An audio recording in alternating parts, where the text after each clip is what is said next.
Going west, I was like going east. They were there still eating.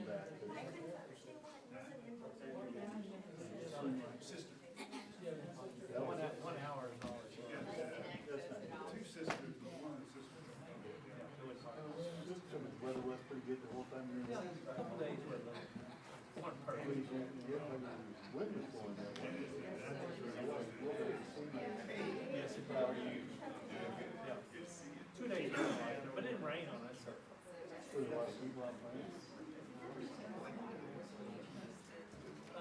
The last course we played was not, was one of really, one of the prettiest courses. It was a public one, west of Phoenix, about 30 miles. It wasn't that bad. Oh, that's better.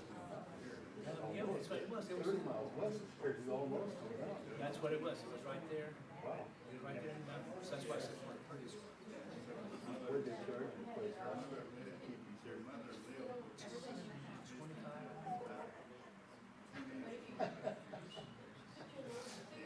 I mean, that's not that great of a golf course.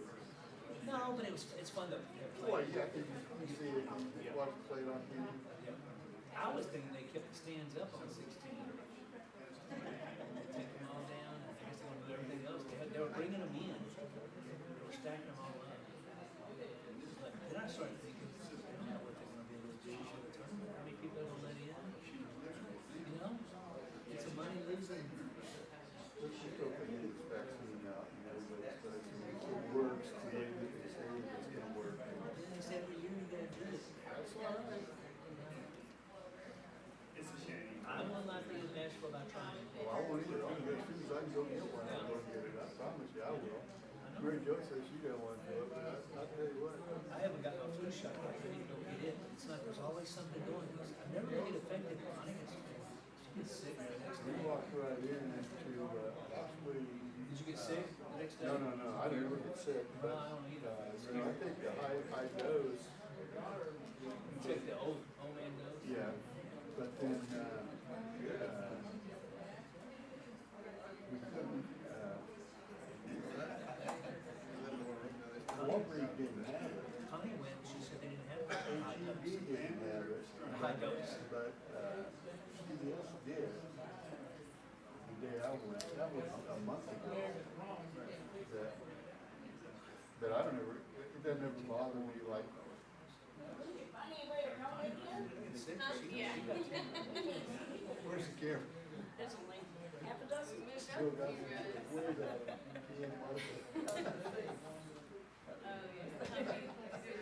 Wish you were here. Why aren't you here?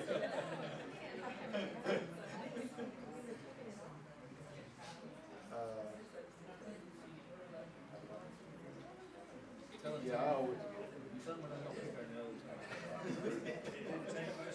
get the camera. I'm pretty sure that's the one they use. You know, my daughter, Natalie was the one that didn't like to take shots. But I mean, the needles are still shot every day. I mean, that is. Connie says she got like a bruise that bothered her for She was shot here.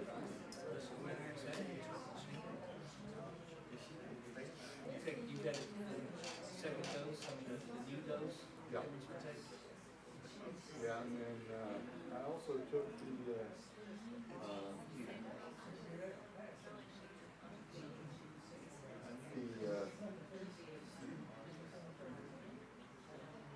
pneumonia thing, you got that? No, I didn't see that. Go get that too. That's the one that.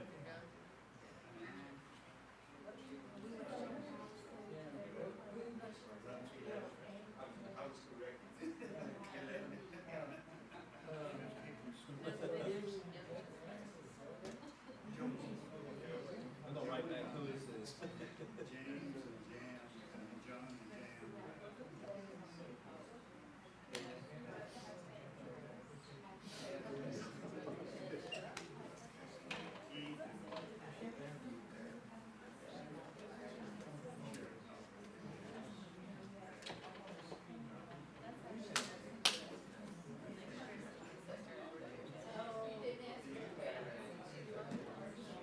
That's a big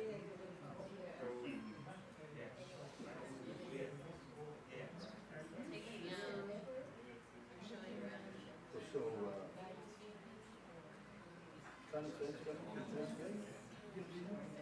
No?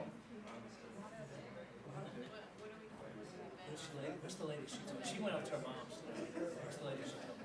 Well, he was supposed to leave this Friday originally, drive. He had a job to do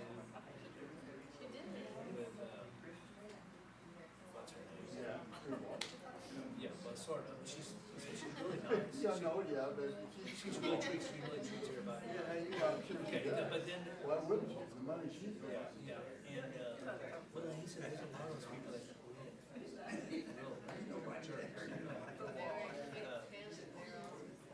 Then he had a job to come up for Monday. Well, she canceled for Friday. And then he's getting it on cancel for Monday. Now he's talking about flying on Thanksgiving Day. He's constant. Yeah, he's been tested all the time. Every job he goes to, he has to be tested. So he's pretty particular. Wow. My youngest son may have it, I don't know. He goes to this somebody there got that was last Thursday, so he got tested. He called it on Friday, so it's just on Saturday. But his feet were. And it took him 2 days right after they told him. He said, he read up and said, "Thanks." Sometimes it was 4 days later, it's 14 days. So I don't know. So he's not working on it, both kind of double duty. You know, I hate to say it, but it's almost inevitable. Well, I still think the herd disease is probably the best way. The herd, in fact, it's the best way probably let everybody get it. But you get it again next year, that's different. Well, the only thing that would be beneficial would be if your body still develop some kind of, you know, I give blood and they always give me a test of whether or not you have the antibodies in your system. And I always come up negative. I mean, last 3 times I've given blood, they test your blood, but it's always comes back negative. So that means you haven't had it. That's all it does. Yeah, thank goodness, well, I haven't yet. But I imagine there's sometimes, some people think they didn't have it or they didn't get it, they never knew it. You know?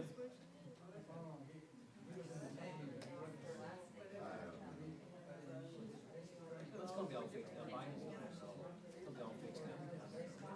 For the ones, it's encouraging, it's one that's 95% effective, they don't have to have it frozen. That's the big deal. That is. I saw a special 2 weeks ago on the one that Pfizer does, and it was amazing. This was with the guy at the State Department who was going to head up. It was amazing what they've already planned. Oh, you need to distribute it? Yes. They wouldn't let them do that. Well, they don't do it, it's just a matter of. But to keep it, Here's the protocol, we have to keep it. I mean, look at, they do a lot of business with UPS. yeah. The technology, those guys say, be able to distribute goods, there was an earlier on. Know where exactly everything. They know exactly how to freeze it, how to keep it frozen, how to respond, how to get it there overnight. They have it set up with FedEx and they go live. The planes set up to go. They already see it, facility. One of their main distribution hubs in the US. And I don't know how many truck stops. 1,000 truck stops around them. The building is so big that the student center is, goes to the 3rd grade. And inside there are conveyors, sheds, and everything. Unloading off of the airplane into a pod, release, and move it by air. I'll put those there and I'll open that pod, not even touch it, leave the barcodes and send it to a truck on the other side of the building without even, it's amazing, you just see stuff flying around. bicycle to a set of tires, battery, Well, I've been a couple times to night and have a FedEx. You know why? Early morning. To see the fields. I know. Well, You know? I got stopped 1,000 times. Like I was, I've been quarantining for the last 2 weeks, and so people were like, I think 30 people didn't know I was here today. Who's subbing for Steve? I'm like, I think Steve is here. And so I've never been one to over communicate. And so, yeah, I ended up making that far. And besides, the only change I had was the 3 bicentennial quarters the dentist just put in my hand in it. I didn't want to. Does he give change? I give you $1. Well, there you go. Give you $1. See, this is what I'm talking about, right? Like, this is the kind of example that we all need to hear. I would give you $1. You want $1? No, I'm who doesn't want $1, right?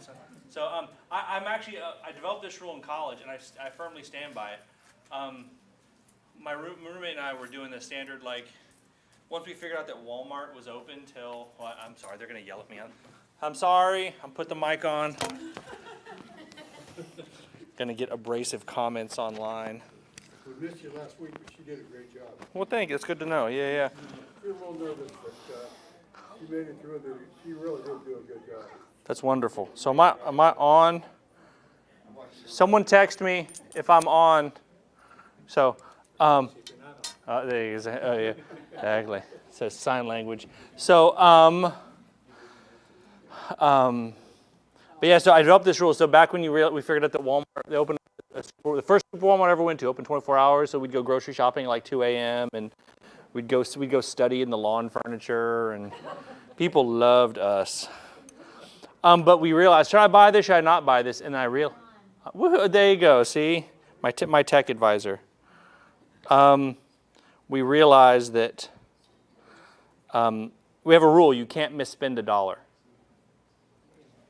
Do you support that? You cannot misspend $1. The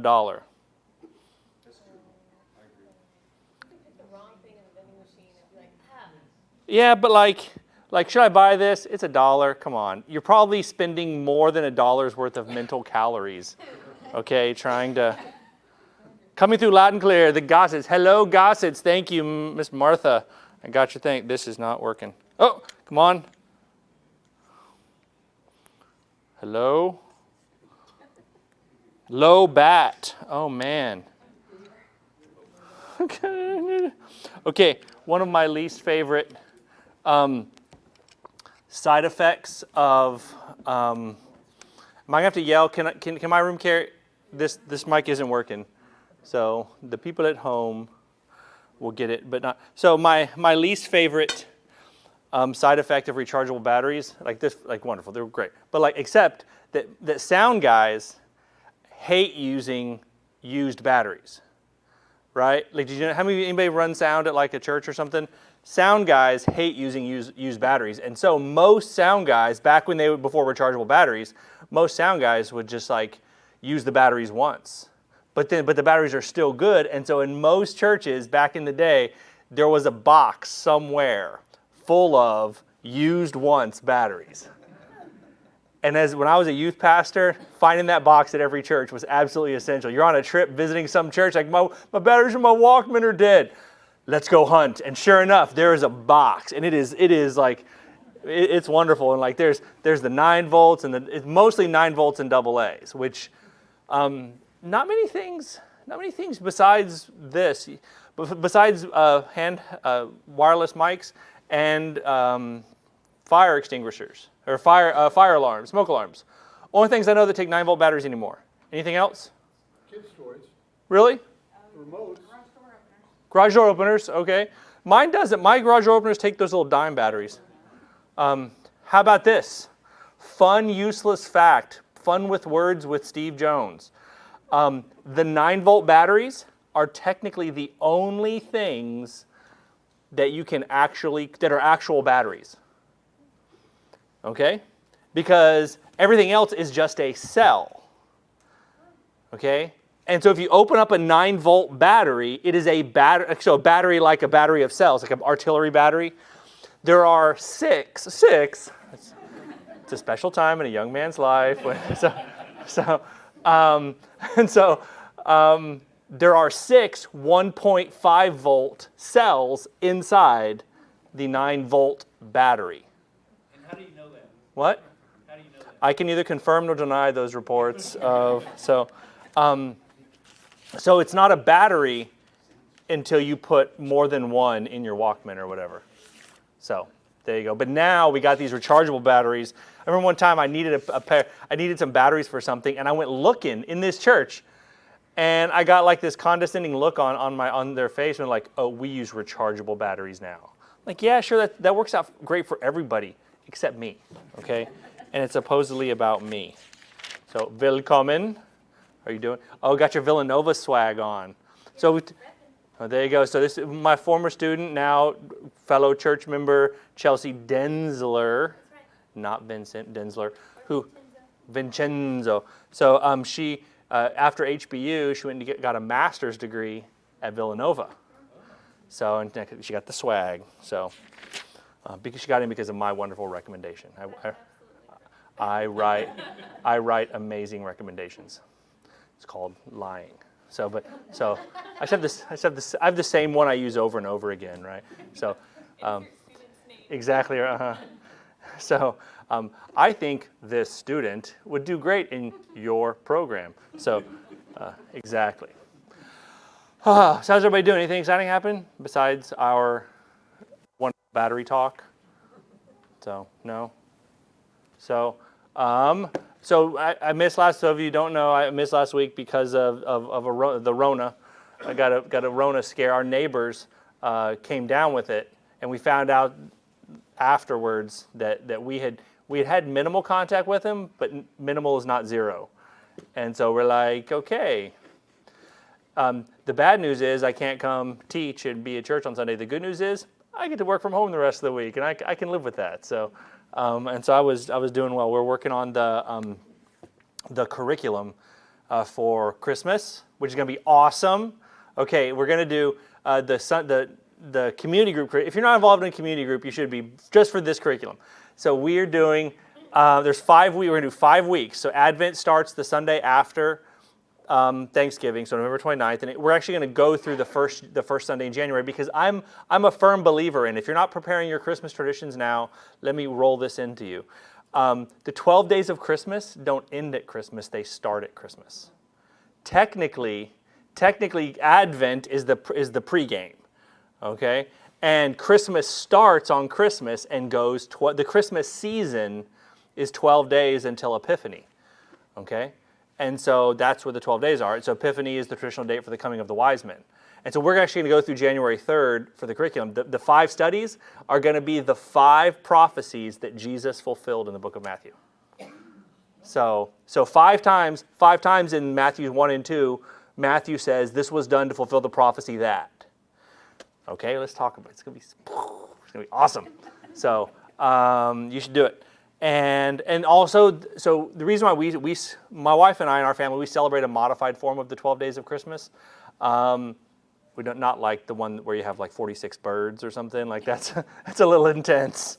But do I need a mic up?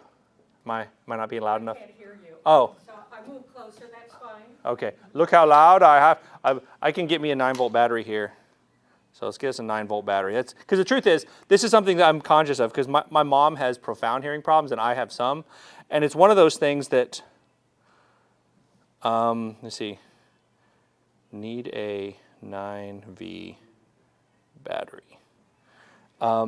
It's one of those things that you don't realize is, you hate using all these inflammatory words, but like it's mildly discriminatory to say, I don't need the mic, do I? Because people who who can't hear aren't going to say, no, I need the mic, right?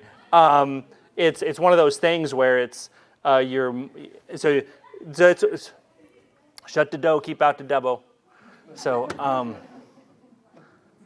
now my kids just say that when I literally, mainly because my chief job as a parent involves 3 things, right? Shutting all the doors, turning off all the lights, and putting toilet paper back on the roll, right?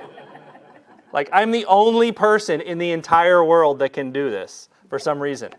So there's, they know where the toilet paper is. I'll find another roll, but it'll just be like sitting on top of the old one. What's even worse is like the time you watch is like an empty roll on the spindle, and then another empty one leaning against it, right? I'm like what'd you do? So, but hey, we can talk about this. So, and literally the only time my children will shut a door is when I'm directly behind them with my hands full of groceries. It's the only time they've ever shut a door, anytime. And so, anyway, yeah, it's mildly depressing.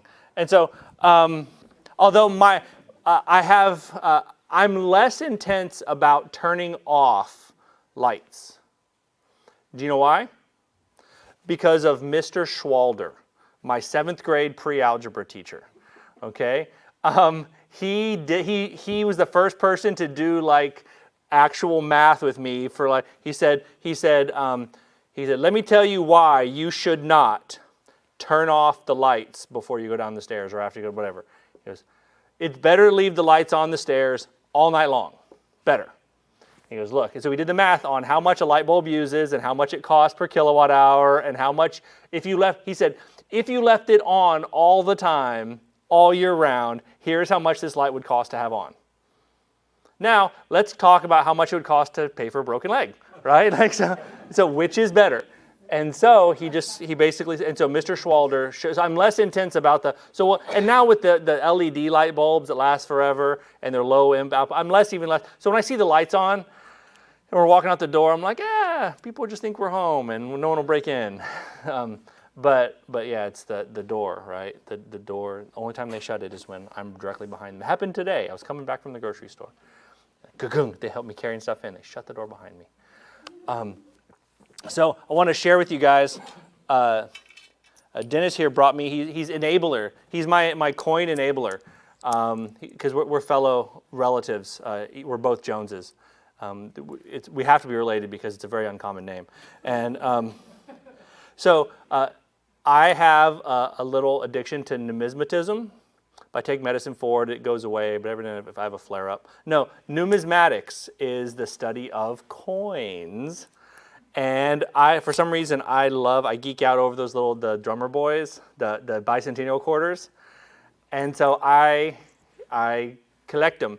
And I think I feel sick about how many of these growing up, how many of these quarters I put in Coke machines. Specifically to buy cherry Coke, right? Like for some reason, I remember vividly trying to buy a cherry Coke using these. But now he brought me more. So I have books of these at home. It's kind of fun. Anyway, so he brought me, and I was so worried about getting them, I almost spent them on a Dr. Pepper, which I'm pleased about. Someone called me on my thing. Someone checked. What? You do like Dr. Pepper. I don't not like Dr. Pepper. Yeah. So what? I can handle a Coke person but what's weird is the Pepsi people. Right? Any Pepsi people in here?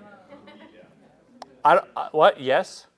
No? Okay. So what's interesting is I don't want to like cast aspersions, but I'm going to cast some aspersions. And KSM, very solid Pepsi person up there. Just throwing that out there.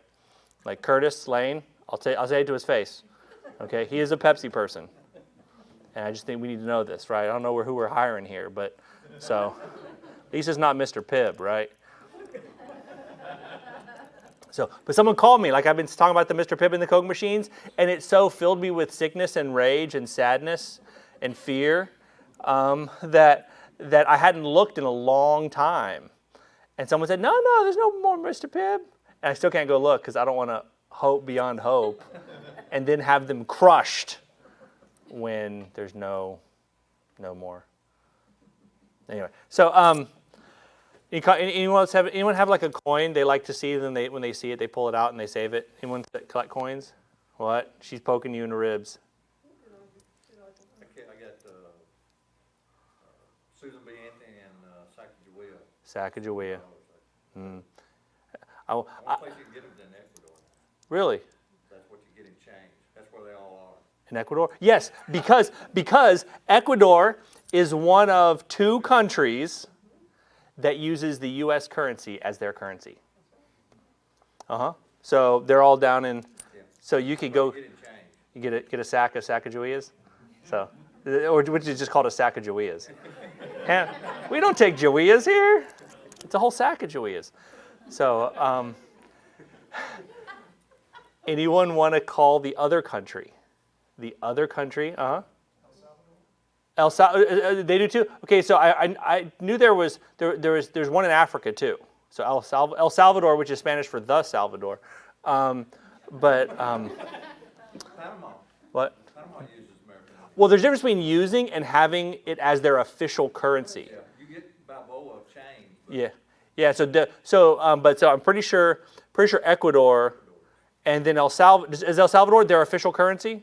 Well, they use both the Colombian and the, Yeah. So Ecuador, it is the only currency. Zimbabwe, they have tried multiple times to have their own currency, and there is. Someone sent me a picture. I have a picture on my computer of the Zimbabwe $1 trillion note. Okay, because of the hyperinflation, and so so it's only been going on for the last couple of years. They're about to go back to the U.S. dollar as their currency because the bank can't support it. There is more U.S. currency outside the United States than inside. Did you know this? That's actually why, believe it or not, you ever look at the dollar bill? In fact, North Korea's primary industry for a while there was producing counterfeit $100 bills. That was their primary export, was counterfeit $100 bills. But if you look at that at your money, and there's that little on a bill, there's that little metal line in it. It's there for a couple of reasons. You know what one of the reasons is? Because you know how like when you come through customs and it says you cannot bring more than $10,000 worth of cash? There's enough. One, it confirms the denomination, right? It makes sure that it says 5 and not because what most people do, the paper money a dollar is on is the hardest part to replicate. And so what they normally do is they take a 5 and they wash it and then they print 100 on top of it. That's why they're different sizes now, because it's really, really hard to. Anyway, so $100 bills. So that metal strip makes it to where you can't come through customs with more than that money. If you have that much in cash, you'll trip off the metal detector. So it produces enough of a metal signature that it'll produce a metal detector trip off. Fun random fact about money, which I always like to get. So they always say that as a pastor, you should always be ready to preach, pray, and take an offering. And so I was gonna maybe see what we can do. So anyway, other questions or comments, thoughts? I'm kind of fun. Like anyone do this? Probably not. But like when you go to a foreign country, you try to get one each of all the different units of. I was talking to Dennis about this. I have a box of all the places I've been. And what's cool is, the ones I have recently are like from Uganda when I went a couple years ago, and then Italy. But what's cool is a lot of the money that I have, Canada went on our honeymoon. And Canada, by the way, is wonderful because all the prices are the same, but it's Canadian dollars, and the Canadian dollar isn't worth as much. So whatever it costs here is what it costs in Canada, but in Canadian dollars, it's basically 0.6, right? Because like ends up being a Canadian dollar is 60 cents or something like that normally. It's wonderful. But no, so I have a box of money from when I lived in Europe, when I was in high school, from countries that don't use that currency anymore because of the euro. And so I got Deutsche Marks, I got French francs, I got Danish kroners, I got Romanian money, Romanian, Hungarian, Polish, Russian from the former Soviet Union. So kind of fun. Rubles. Anyway, all right. So I was hoping for a 9-volt battery to show up, but no, I think the guy who is, sorry. Yeah, he denied us. I'm going to send him a sad clown emoji. There we go. Done. All right. So let's open up in prayer, and then we'll dive into our study. Father, bless this time. Help us be transformed by studying your word today. There's so many things when we look at the world, it's so easy to be afraid or to be angry or to be frustrated. And we look at ourselves, it's so easy to be those same things, disappointed or anxious or sad. Father, help us keep our eye on you. Help us to run the race you've set before us with endurance. And help us to fix our eyes on Jesus. As we do so, Father, I pray that all these other things that are competing for our attention and causing us fear or anxiety or sadness, that all of those things would not be unimportant, but would find their proper place and understanding in the light of your presence. Speak to us, Father, now through your word. I pray this in the name of Jesus. Amen. All right, we are in 1 Corinthians. So we're going to be in 1 Corinthians 10 tonight. Here's what's crazy. We only have, after today, we only have one more Wednesday night before Christmas. Isn't that crazy? Yeah, that is crazy. So there we have confirmation. So, so anyway, say we have next week is Thanksgiving, and then week after that is our last week, and then week after that is our new. Do you remember we do Winter Blast? But it's Winter Blast is even better this year because we're combining it with our outreach with SeaWorld. And so it's going to be Shop with the Porpoise. You ever go to the Shop with the Porpoise? Thank you for that. I appreciate the laugh. I was just wondering where you're going. So Shop with the Purpose used to be on a Sunday morning in the course, but now we haven't Shop with a Purpose, right? Our missions. But now we got this. Winter Blast used to be, hey, let's go stand in line for an hour so that we can ride the slide. Now it's going to be like this Christmas market kind of thing. And so there's going to be all the slides and all the s'mores and all the stuff. And there's going to be Shop with a Purpose. And it's going to be really cool. And so that's going to happen like the 9th or whatever. So we only have 2 more this weekend. Beverage cracking. What was that? There you go. What? Oh, man, that's fancy water. Is it bubbly? Is that that's like Topo Chico, but for 90s kids, right?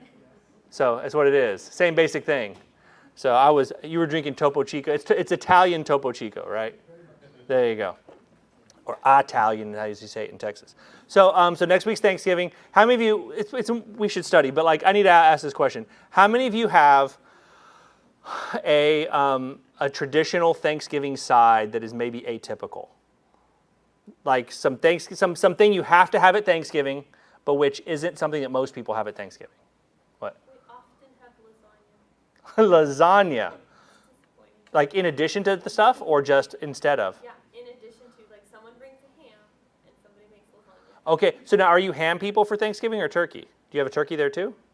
It depends on if it's lasagna year or not. If it's the lasagna year, you have lasagna and ham go together, and then turkey is the non-lasagna. Lasagna or turkey. How does it go? It's leap year, and then it's non-lasagna. It's a non-lasagna year, so we have a turkey. Which aunt is coming? Okay, there you go. Anyone else?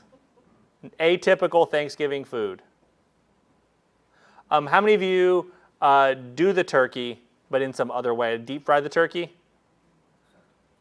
Smoke it? No? Here's something that I feel like we're among friends here, and I can say this, but it's not something I normally say to people. I'm just okay with Thanksgiving food. Just okay with it. I don't love. Some people love it, and some I do. I like it, but I don't crave it. So, no. And now here's one thing that's gotten a bad rap in recent years, but which I actually kind of like, is that cranberry jelly in a can. Oh, yes. I love me some of that, man. That's the kind you can slice. The slice. No, that sound it makes when it comes out of the can. That I'm here for this. So anyway, I did. A lot of people have been doing. I get to use a fancy word. Anyone ever had a spatchcocked turkey? You don't even know what spatchcocking is? It's a type of cooking that's normally used for smaller game birds, but it requires a little bit of advanced preparation, but it works really well. And man, it makes you feel like a caveman when you do it. Because what's required is basically you're going to lay the turkey flat, and so you have to remove the keel bone, and then you have to cut the backbone out. Okay, so it's a little gruesome. It's like you're a turkey chiropractor or something, and then you can lay it flat, and then it cooks more evenly. A friend of a sister-in-law spatchcocked a turkey for Christmas for Thanksgiving a couple years ago. It's really good. So, spatchcocking.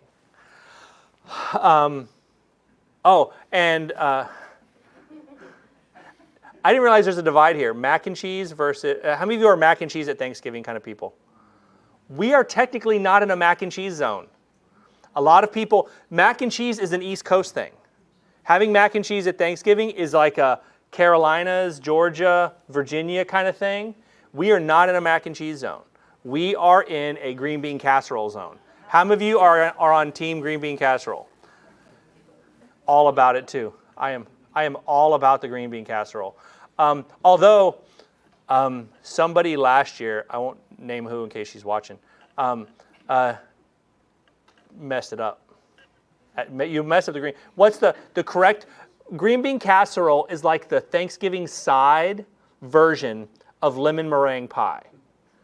Okay? When you slice into a lemon meringue pie, what does it look like? There's a little bit of lemon, a lot of meringue, right? That is the ratio of green beans to those French fried onions on the top, right? It should be stacked a foot deep. It should be stacked like cordwood, right? One layer of flat of green beans laid individually on their sides. They've actually estimated that the vast majority of all cream of mushroom soup sold in America goes to green bean casserole. We really have to study. I'm sorry, this is really... So last week, I was thankful for Claire to step in. What we're doing today, I was sad that I didn't get to teach last week because it has one of my favorite passages about being all things to all people, right?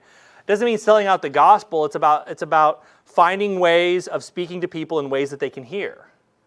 Saying it, and one of the great failures, I think, of the American missionary movement has been the inability to contextualize the gospel in ways people can hear.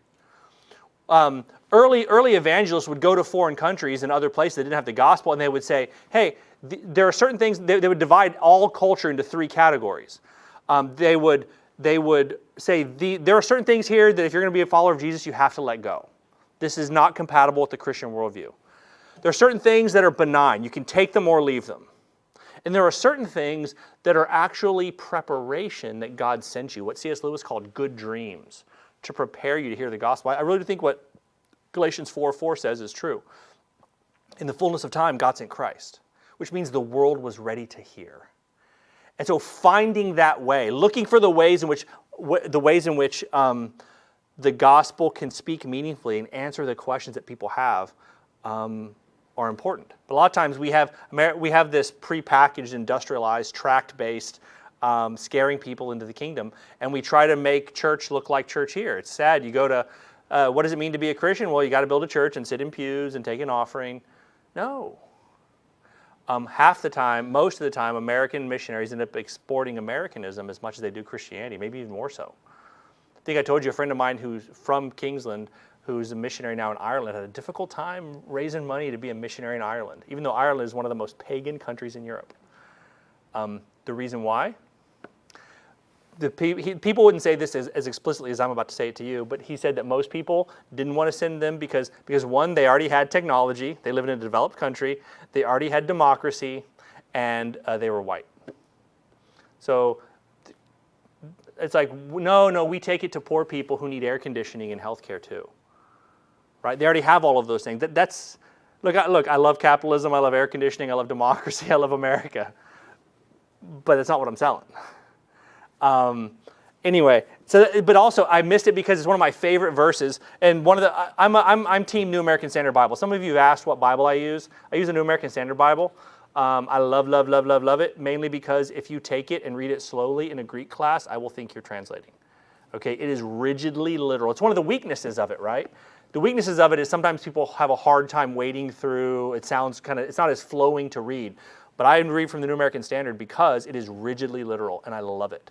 Every time a pastor goes, well, what the Greek here says is, every single time I go, my New American Standard Bible says that too, because it works. But the only place they get it wrong is in one of the, in the last verse of chapter 9.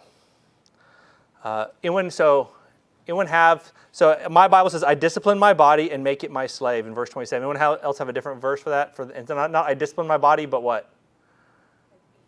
I beat my body, I strike a blow.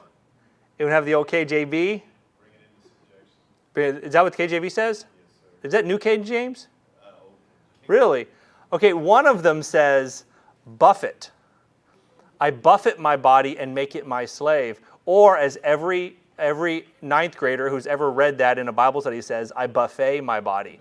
Okay? Which is an appropriate verse for Thanksgiving, right? I buffet my body and I make it. So, but I don't know how many times I've heard that read. I just want to read. Anyway, but it's about being disqualified. He goes, I buffet my body and make it my slave so that after I've preached to others, I myself will not be disqualified. He's talking about the fact that he's trying to disabuse them of the notion of a bad use of the idea of once saved, always saved. Can you lose your salvation? Look, you didn't earn your salvation. There's nothing you can do to lose it. On the other hand, that doesn't mean you can be shown to have never had it, though. That's what I think. The Bible talks about salvation as a past, present, and future reality. The New Testament, Paul himself he says things like, I have been saved. He says things like, I am saved. And he says things like, I will be saved. In fact, there's a line in Hebrews that one of the perfect passages of this says, we will have been. It's actually the future perfect tense, which is a very rare tense. We will have been made partakers in faith if we hold firm our conviction to the end. What that means is, yes, I believe in the perseverance of the saints. I also believe that only saints persevere. That you will look back at a time that is your moment of salvation, but that doesn't give you a freedom to do whatever you want, whenever you want, because God has to take you back and you have carte blanche to live it up. Because that's what was going on in Corinth. Oh, I got grace, and I'm going to get some more grace, and so I'm going to keep living. He goes, no, this is a problem. You need to take your relationship with God seriously. And we're going to look today specifically about what it means to be disqualified and how it happens. Because he's going to talk about the chosen people of Israel and how a lot of them didn't make it to the promised land. It goes something like this. Have you ever had a student or an employee or somebody that worked for you or somehow you were in charge of that took advantage of your goodwill, right? Like, as Chelsea can tell you, I'm a pretty easygoing guy. But about once a semester, I always had to pull somebody aside after class and go, hey, you've evidently misinterpreted my easygoing, jovial, kind nature as a license to take advantage of me. And so either you can change your behavior or we can have a come to Jesus meeting right now, right? Let me know what you want to do. Not you. No, she was the enforcer. She's like, hey, pipe down and listen to him. So, no, but like there, and I think I've shared with you one time when I was a graduate student at University of Texas, walking out of with a big 300-person class. I handed back exams, and I'm walking behind these two students who had their exams, expressing disappointment in their grades, and one of them says, "Oh man, I got a B." I'm like, oh. Lean in, maybe I can help them study better to get an A. Like, all I needed was a C. All that wasted studying.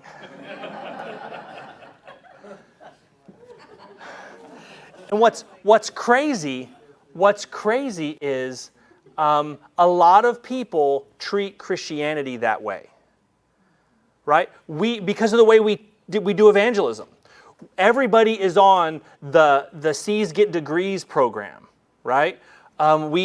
Because what do we tell people about what the gospel is? The gospel is God is mad at you for random crap that you do that isn't a big deal to most people. And if you keep doing it, he's going to send you to this terrible place for a long time. Okay? And you go, what sounds terrible? I don't want to go to the bad place. Burning in hell? That's horrible. No. Now, please don't get me wrong. I'm not trying to say hell doesn't exist. What I am trying to tell you is hell is not an evangelism strategy. Jesus said more about hell than anybody in the New Testament, but he said it mostly to people who thought they had their religious stuff together.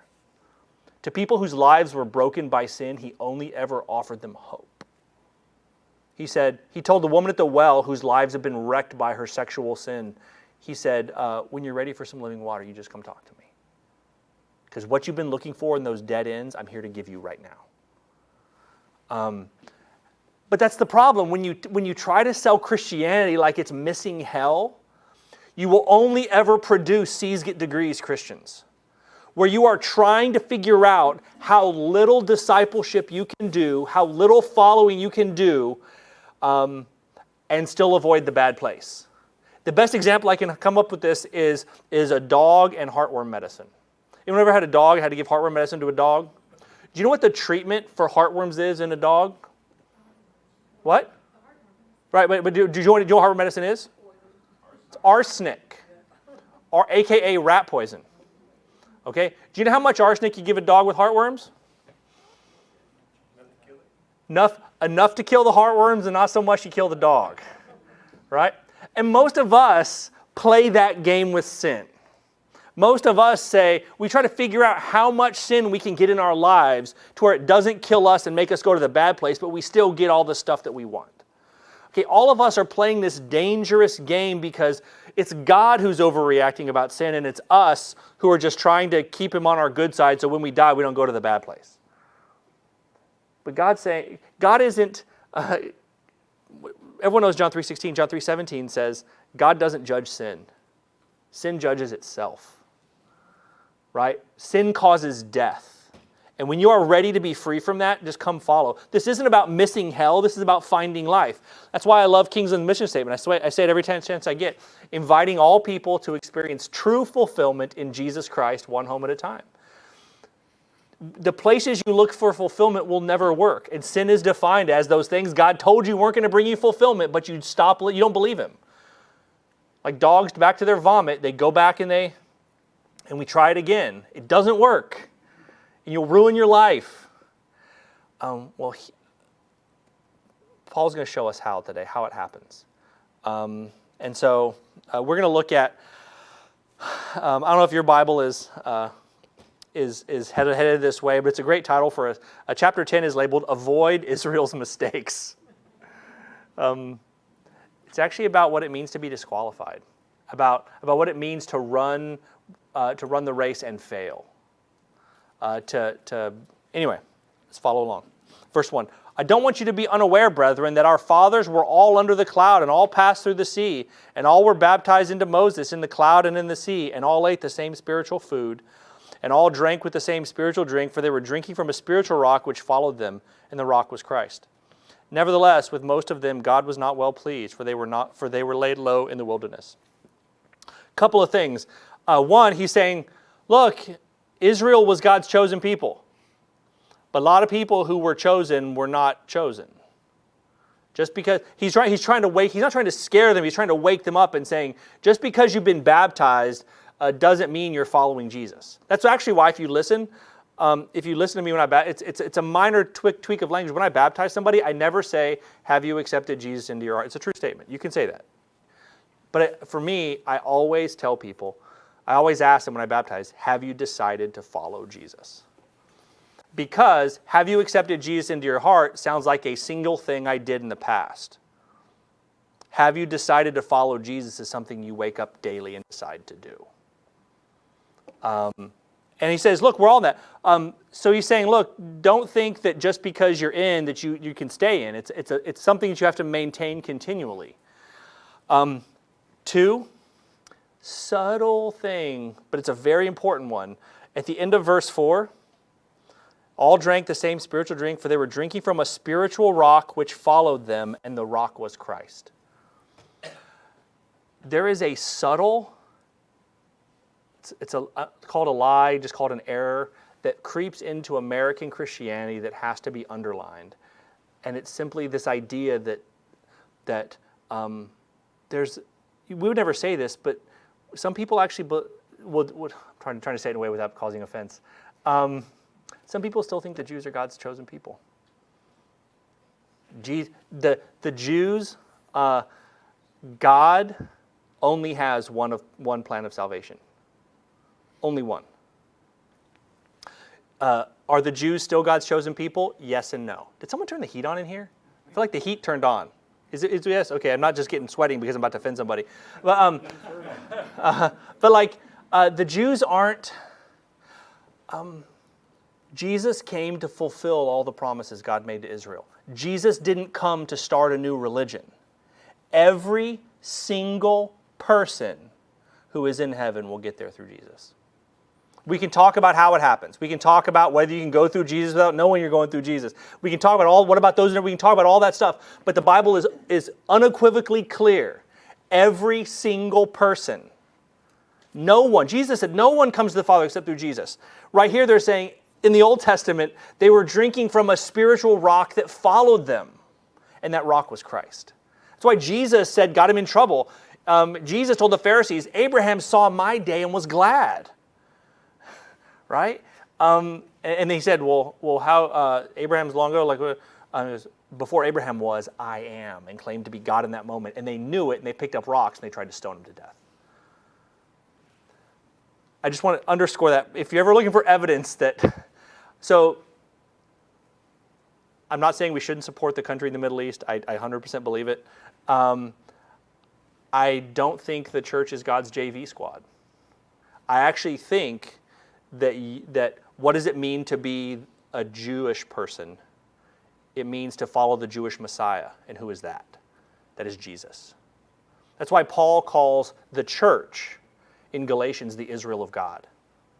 That's why in 1 Peter 2, Peter calls the church, all the words used for Israel, you are the chosen race, you are the holy nation, you are the people for God's own possession, that you may proclaim the excellencies of him who called you out of darkness and into his marvelous light. Okay, which means when God took Abraham in Genesis 15 outside into the starry night and showed a man in his 90s who didn't have any children, he goes, so shall your descendants be, and showed him the stars in the heaven. If you're a follower of Jesus, one of those stars was lit for you. We are the children of Abraham. It's right there. The rock was Christ. The rock they were drinking from in the wilderness.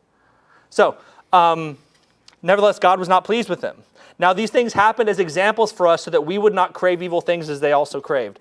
And so, Israel's mistakes, God wasn't pleased with them. What did they do that led them astray to let God not be pleased with them? One, it says they craved evil things. In the wilderness, they wanted things they weren't supposed to have. We've talked about this before. One of the effects of sin on our life is to break our desires, to inflame them, to inflame desires that we shouldn't, that are good in and of themselves, but taken out of proportion. It's important to realize Satan can't create anything. All he can do is take the good things God made and twist them. And so, every time people talk about, well, sex is a beautiful thing, we shouldn't be ashamed of it. Yes, God created sex, it's a wonderful thing, but if there's ever an example of a good thing that God made and intended for pleasure and intended for unity, and which our inflamed sinful nature has broken, it's that.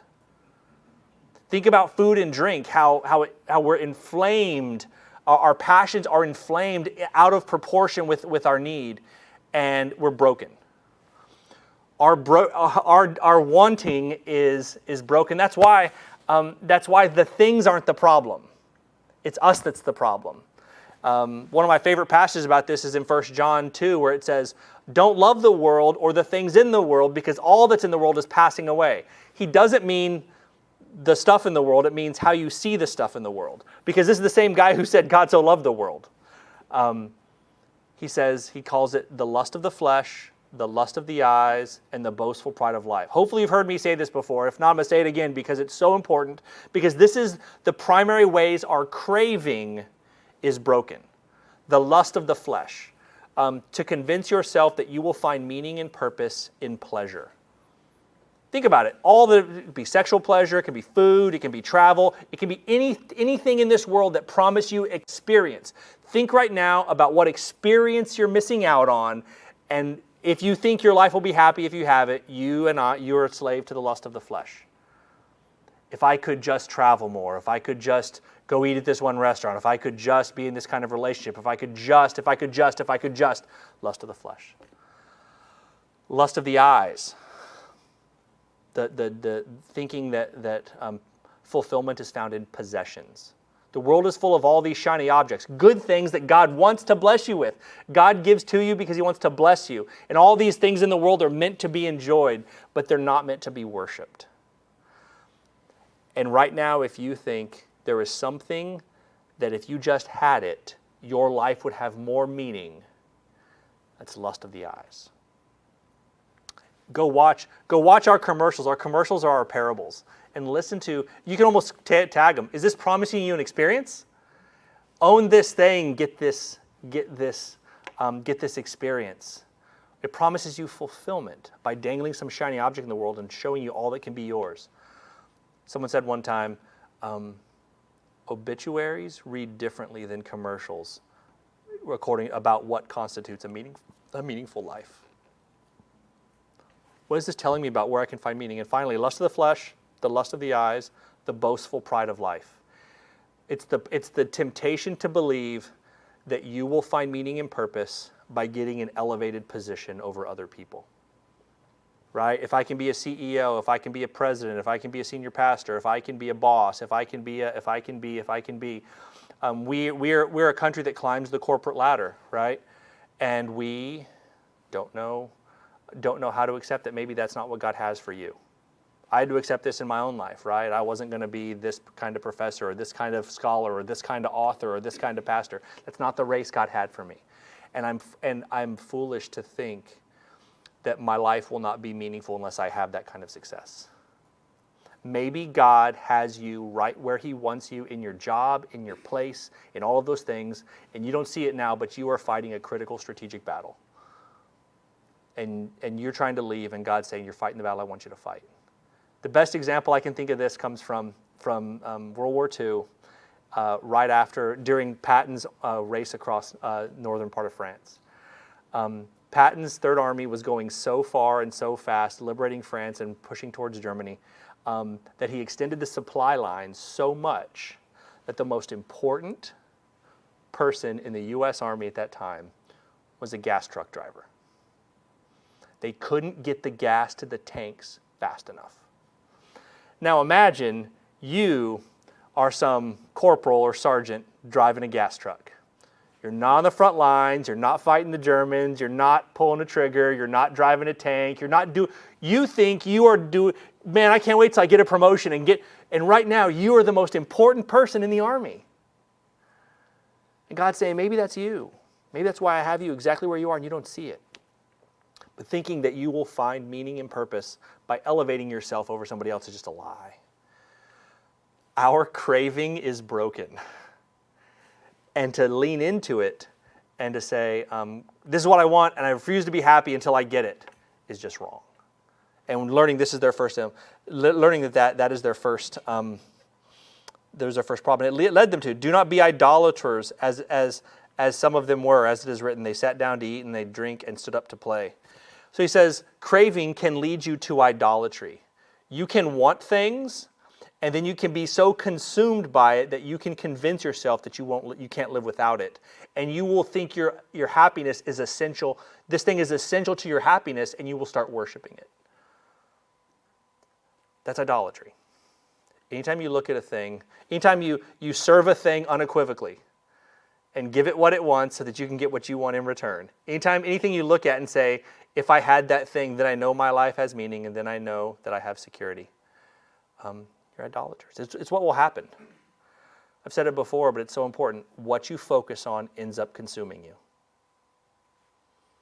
That's how idolatry develops. By the way, I should say that the quest for position is rooted in all of our desires to have lives that matter. This is why all of these things are not bad. Experiences are good, possessions are good, even positions of leadership are good. All of us long for significance. We're made for it.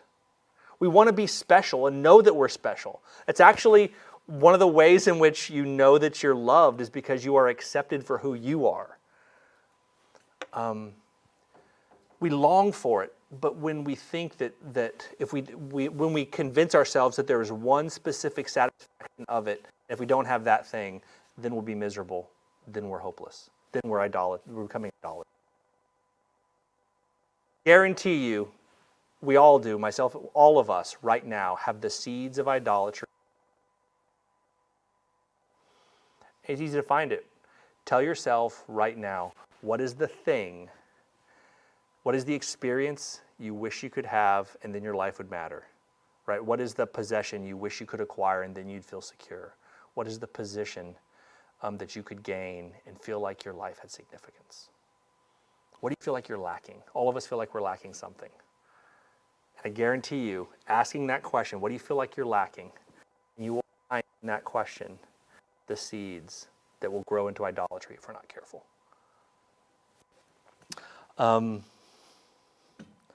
So their craving led them to idolatry. It led them to foolish action. Let's not act immorally, as some of them did, and 23,000 fell in one day. It would led them to do things that they would never have done otherwise to satisfy their own cravings. If God wasn't doing it, then I got to. No one sins because they want to do evil. Everybody sins because no one's going to do it for them, right? Like, it's like, this is the thing I want. This is the thing I've convinced myself I can't live without. Therefore, if God's not going to get it for me, I guess I got to do it myself. And that's why they do it. Verse 9. Verse 9 is one of those ones that, nor let us try God as some of them did and were destroyed by the serpents. What does it mean to try God? Try God, it means to see how far we can go. See how far we can push God. See how much we can get away with. See, all of us, trying God doesn't mean God is an eminently patient God.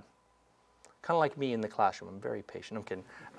But it's trying to figure out how much you can get away with and keep God on your good side. How much can I sin and still not go to the bad place? Because we're asking the wrong question, right? It's like asking ourselves how much disease you can have in your body and not get sick. How much, think of, would you willingly accept any amount of disease, right, in your body? If you, it's not going to kill you, but like it might just, no, we wouldn't do it. And sin is a disease.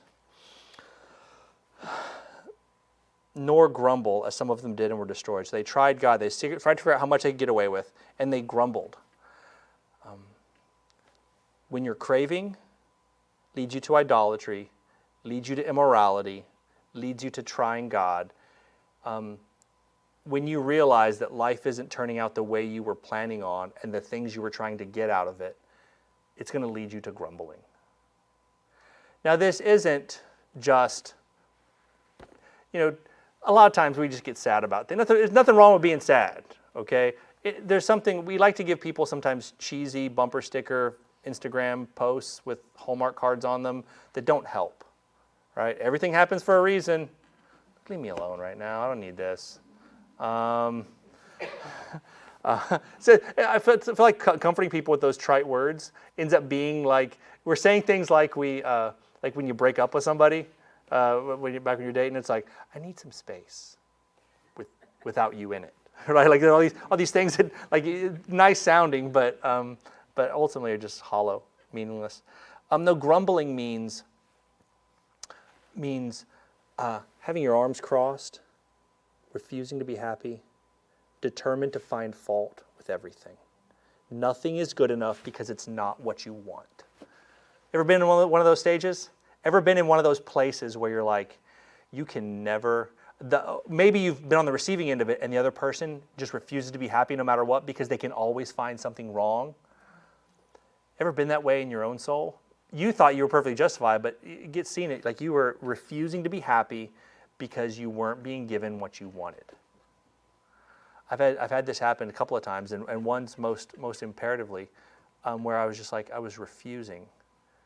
God had blessed me with a church family. God had blessed me with a wonderful home family. God had blessed me. God had taken care of me. God had given me all of these things, but it wasn't what I wanted.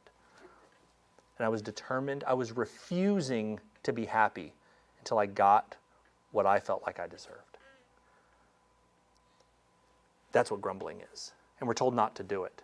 To with open arms, trust that what God gives us is what God wants us to have. And to believe that the race He set before us is a race both for His glory and for our good.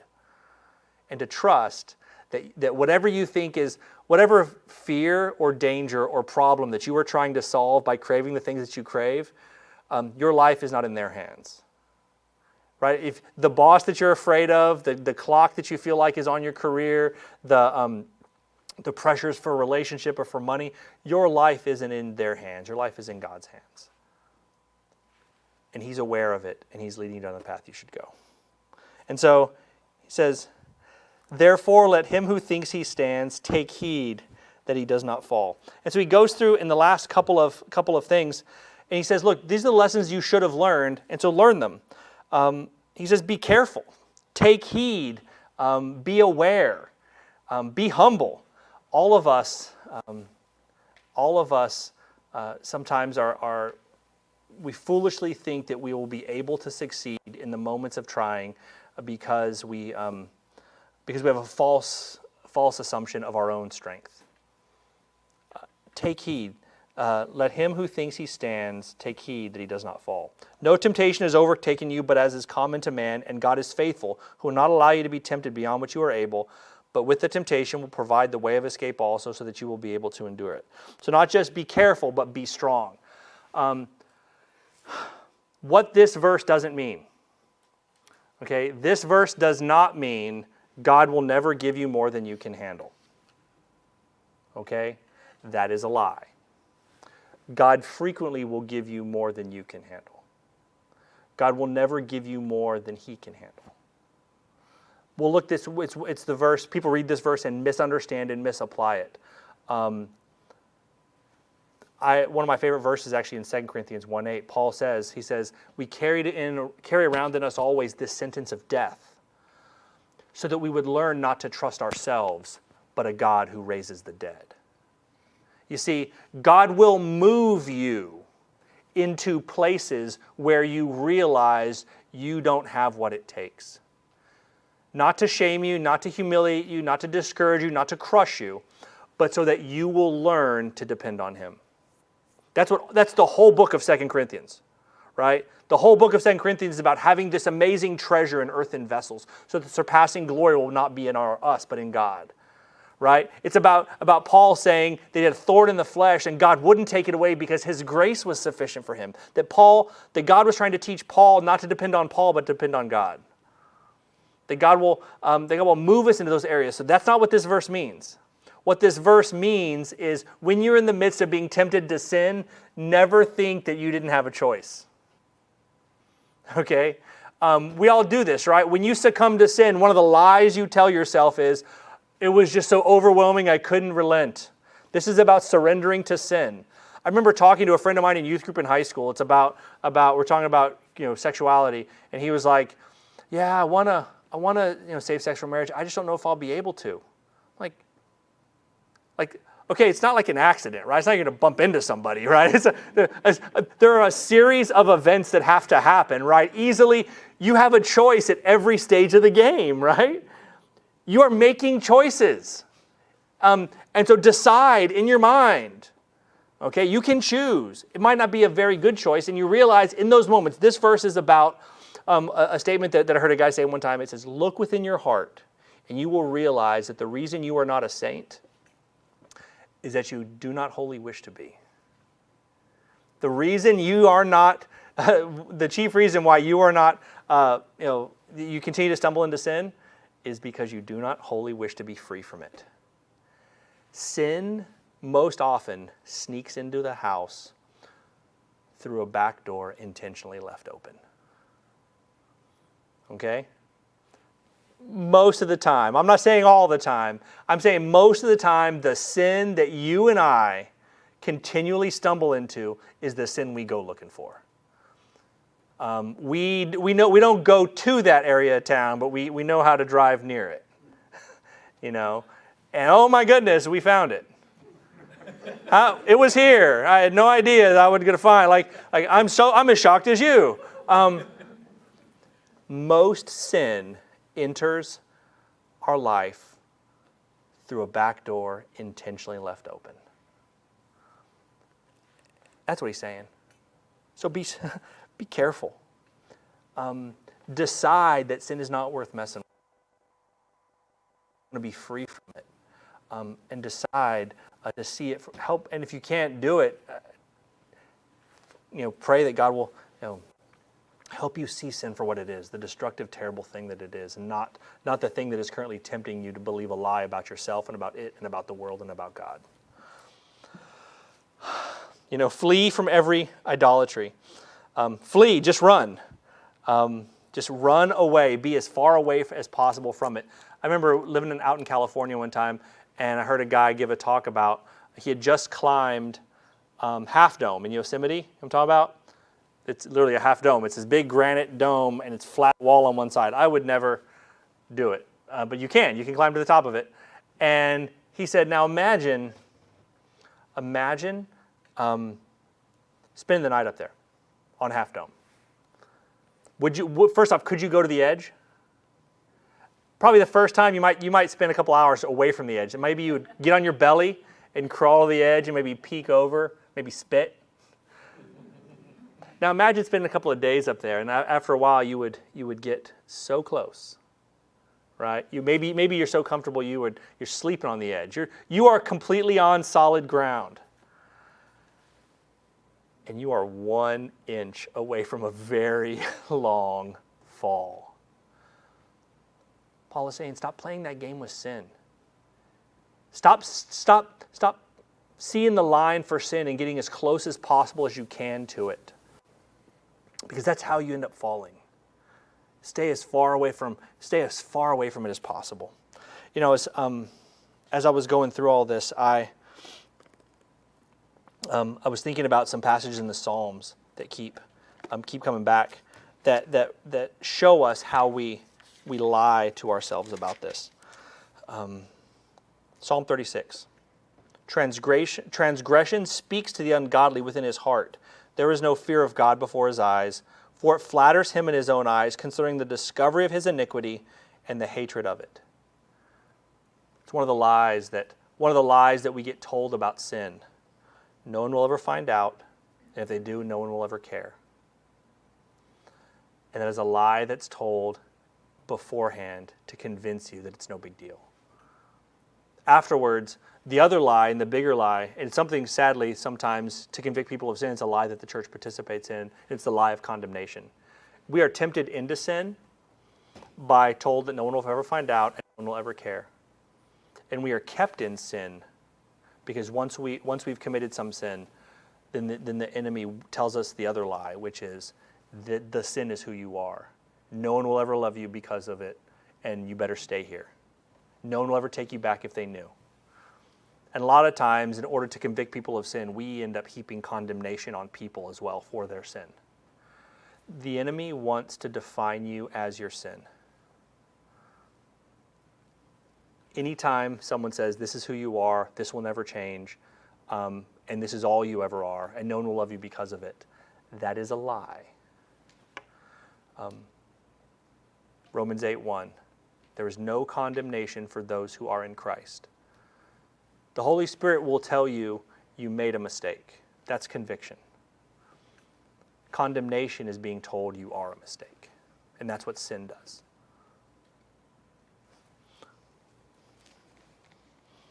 Look at you don't have to look. I'll turn there. You can ram down if you want. 78. Psalm 78. I was just thinking about this as I read these passages today. Psalm 78:18. It's actually a retelling of this whole passage. I wonder if Paul had read this while he was writing 1 Corinthians 10. It's about wandering in the wilderness. And it said, verse 17 in 78, yet they still continued in sin against him to rebel against the Most High in the desert. And in their heart they put God to the test by asking food according to their own desires. Refusing to be happy until God gives you what you want, rather than cheerfully taking whatever God gives you. And then Psalm 106. Love this. Take heed, those who are strong, take heed lest you fall. Look at verse 12. Then they believed his words, they sang his praises, they quickly forgot his works, they did not wait for his counsel. But here's the word, but they craved intensely in the wilderness, and they tempted God in the desert. So he gave them their request, and he sent a wasting disease among them. Romans 1 is all about God's not going to stop you from being stupid. God's not going to stop you from wanting wrong things. God's not going to stop you from thinking wrong things. God's not going to stop you from doing wrong things. That's what the whole Romans 1 talks about, giving people over to their depraved mind. But when you are ready to stop living that way, and when you're ready to find life that comes from him, and when you're ready to surrender, that's when the gospel starts to work. Let's pray. Father, show us how we do this. Father, show us the seeds of our own idolatry and rebellion in our lives. Show us those things that we crave intensely because our lives are broken by sin. Show us the things that you desire us to be free from so that we can find the life and the joy and the fulfillment that you have for us. Father, help us to run from sin. Help us to shut that back door we keep intentionally leave open. Help us to desire first and foremost your righteousness, knowing that that is the only source of happiness and joy. Help us to see all those other things, all of the experiences, all the possessions, all of the opportunities that this world is full of. Help us to see them as blessings you pour into our life according to your good pleasure, not as the primary source of fulfillment. Show us those ways in which we are grumbling because we refuse to be happy till we get exactly what we want. Father, give us opportunity. Give us your grace. Give us your mercy to free us from this grumbling so that we can cheerfully accept the road and the race and the opportunities you placed in front of us. Help us to see that we are your workmanship, created in Christ Jesus for good works, which you have already laid out in front of us to walk in. Help us to be eager and excited about that. I pray this in the name of Jesus. Amen. All right. A lot of people got to go get kids, I guess. If you have questions, any questions? What's up? Are we meeting next Wednesday? Not next Wednesday. I'm pretty sure not next Wednesday, because that's Danksgabentag. It's German, but I'm pretty sure we're not meeting. I think it's just we have only one more meeting. I think I'll confirm that, but let's assume no, unless you. If there is church, if you hear something say there's church, then we'll be here. But I'm pretty sure there's not. All right. Other questions, comments, criticisms, rebuttals, revisions? Hilarious rejoinders. All right, we'll get on up out of here. Depart from me, all ye who practice lawlessness. I've grown tired of you. The girl who subbed for you last time was trying really